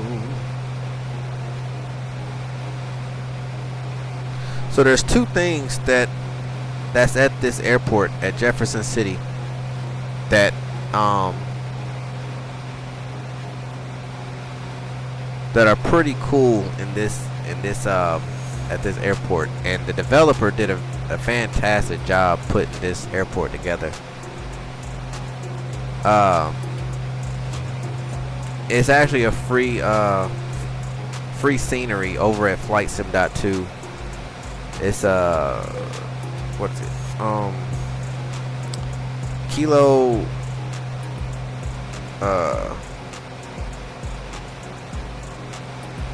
my brain just fried on me. Kilo Juliet Echo Foxtrot. So y'all want a nice little airport to like this. It has I'll just wait. We're about to land here shortly. I'd rather show it to you than spoil the surprise. It's pretty cool, man.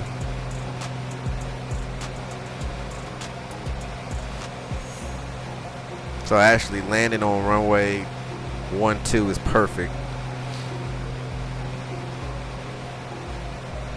So I'm gonna have to vacate to the left and then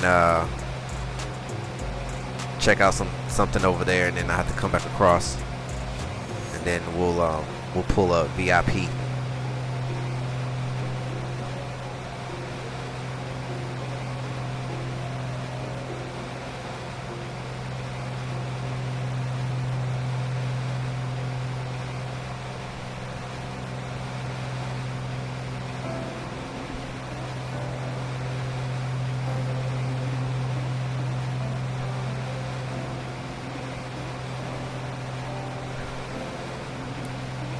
I'll make my call out here in about 5 miles.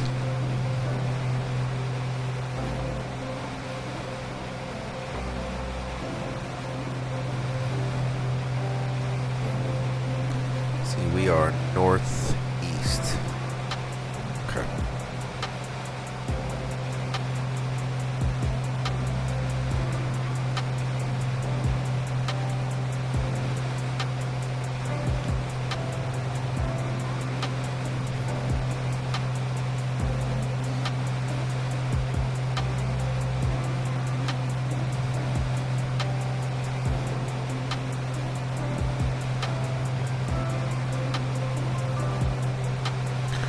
Alright, Cadillac style is over for this trip. Let's go ahead and get this thing set up for the approach.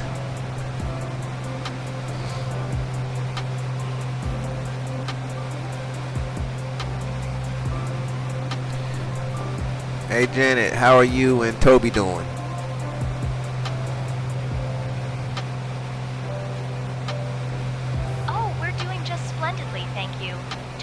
Got himself into a bit of a pickle again, but that's a story for another time. How about you? I'm doing good. I want to know what happened to Toby.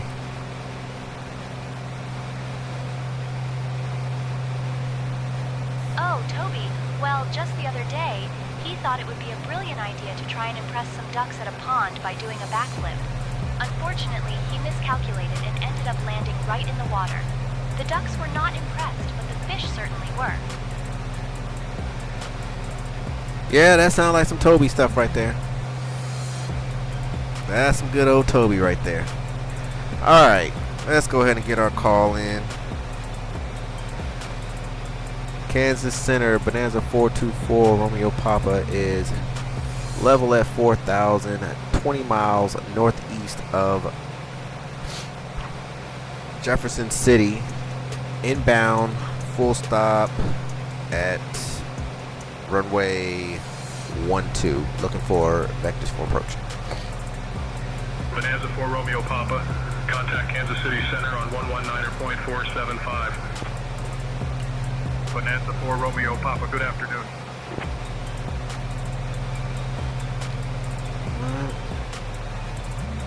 Going to 119 or 475. Bonanza 424 Romeo Papa. Good day.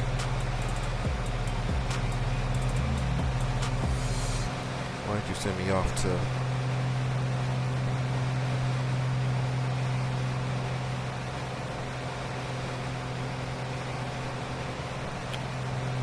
Kansas Center, Bonanza 424 Romeo Papa is 16 miles northeast of Jefferson City. Level at 4,000, inbound for runway 12 full stop, looking for VFR vectors.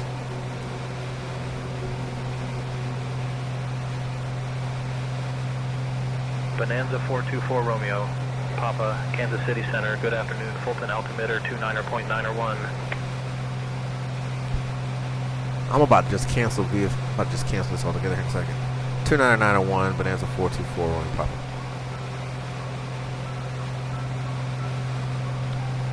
And Kansas Center, Bonanza 424 Romeo Papa, looking for vectors for runway 12 at Jefferson City.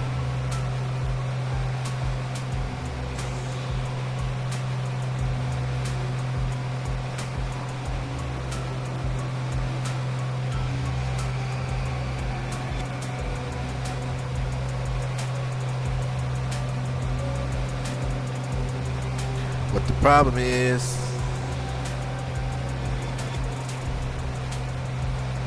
Bonanza 4 Romeo Papa, contact Jefferson City Tower on 125.6. going to 1256, Bonanza 424, Romeo Papa, good day. Thank you, Lord have mercy. Jefferson Tower, Bonanza 424, Romeo Papa is 12 miles northeast of the field at 4,000, inbound runway 12, full stop.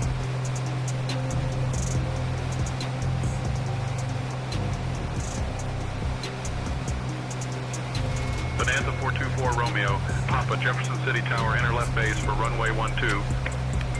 Inner left base for runway 12, Bonanza 424, Romeo Papa. Alright.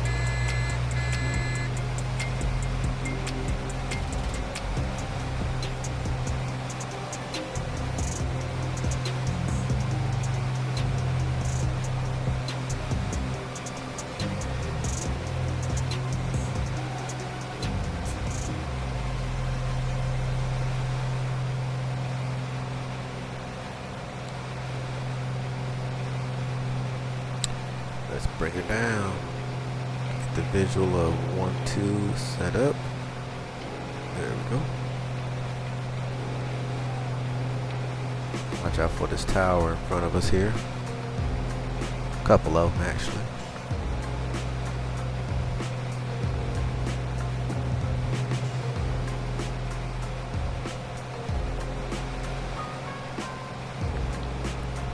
Switch to fullest tank. Left tank is selected. Props and make sure it's full rich. Looking for the field because this sun is in my face. And let's bring her down.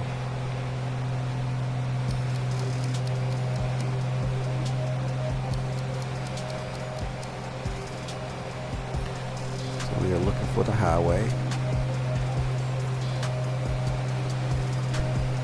Actually, it is right before the highway, so I actually need to make sure that I got enough to clear that.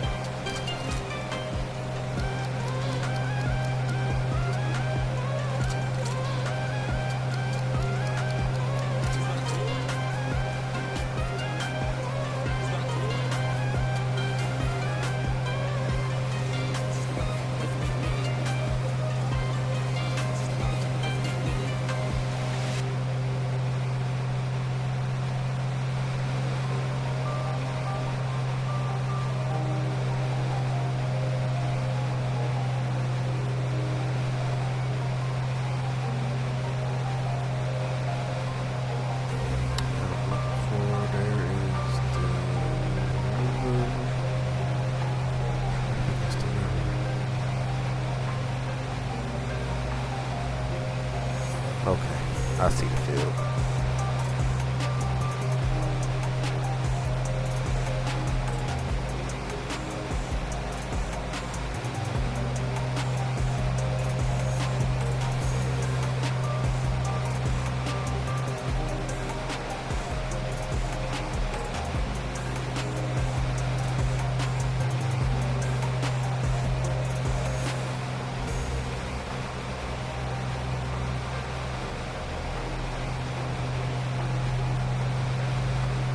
Drop down here into the valley.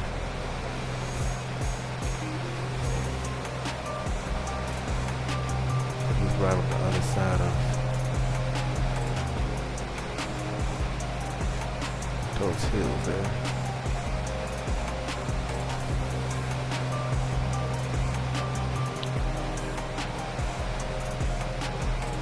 Alright, let's get a road up here.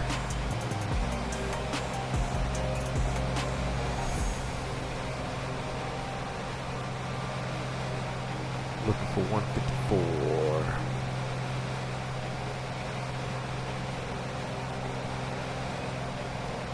There we go.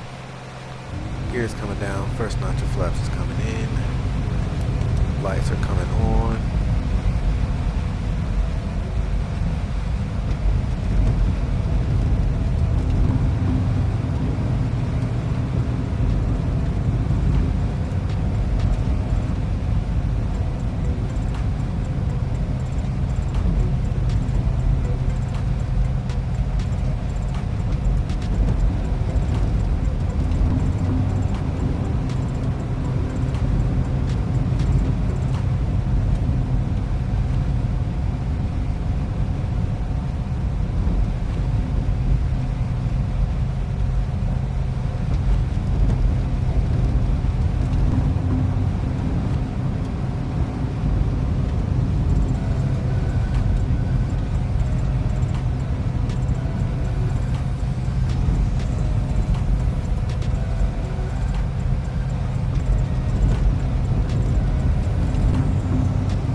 20 at 7, runway 12 cleared to land.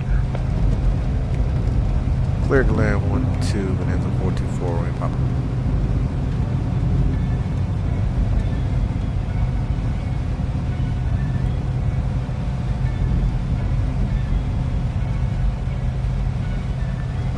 All right, we are cleared to land. Gears down. Speed checks.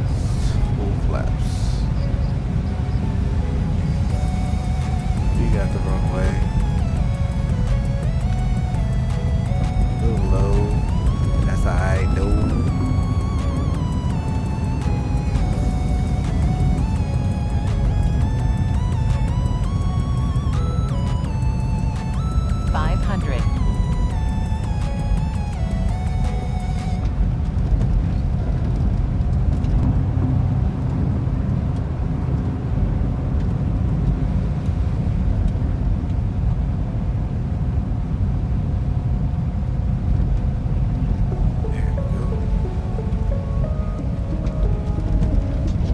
Two white, two red.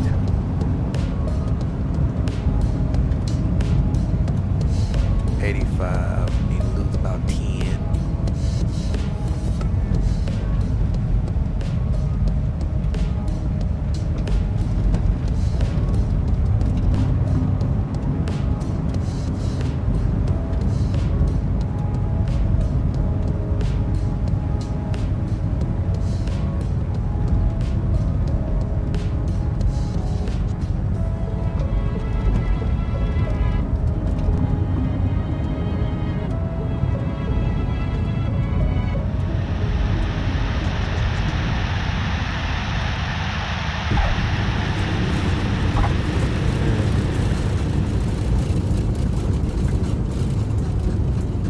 Cool.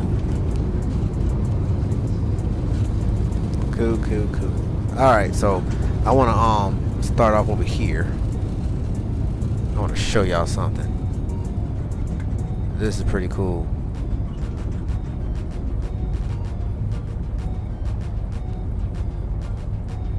So we'll go flaps up.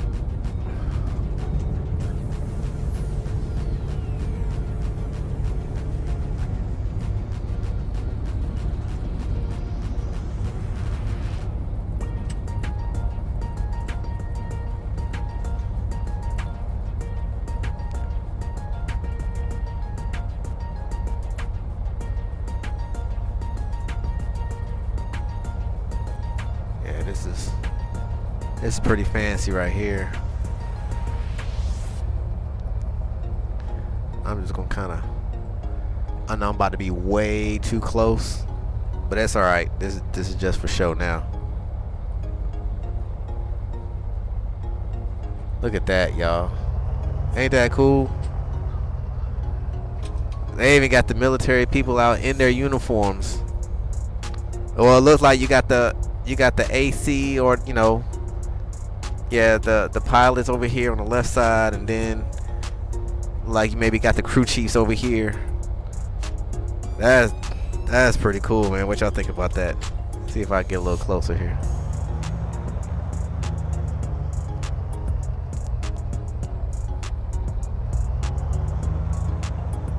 Swing this way. There we go. Good old Chinook. And they're actually even talking and moving, and that's pretty cool, man. Then there's some other helicopters back around on the other side here. I'm about to be all in the grass for a second. I'm gonna try to stay out of it, but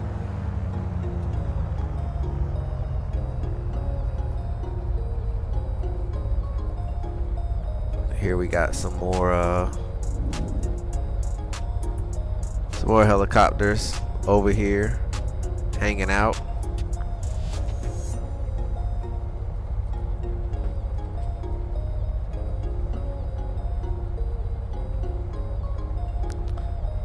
Okay, so now that's one thing. And I'm gonna take y'all over here to the VIP section. Now I know in the daytime,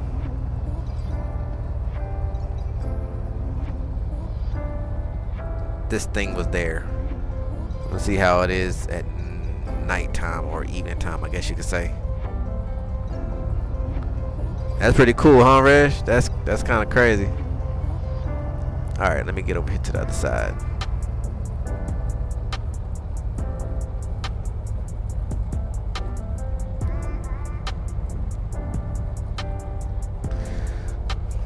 Okay.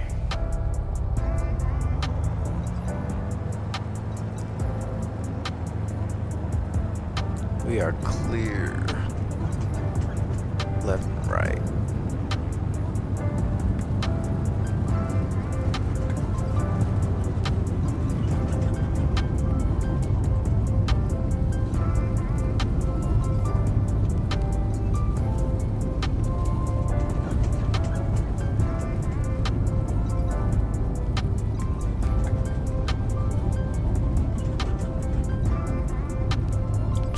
See if I don't know if they might be, they might not be. I don't know. I can't tell from here.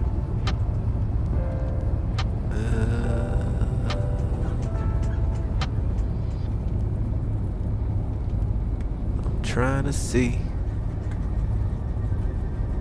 Ah, yes, cool, perfect.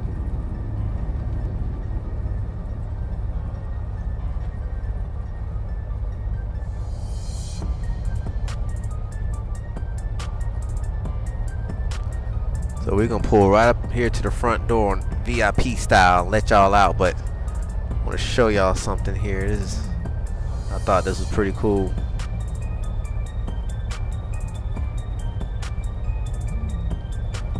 The landing lights coming off.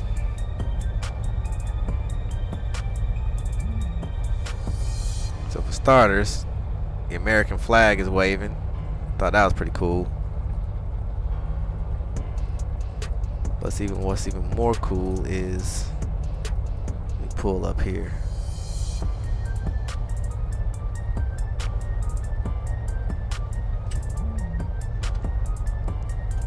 Look at there. That is so cool. I get a kick out of this little stuff, man. Alright, let me go ahead and power down here.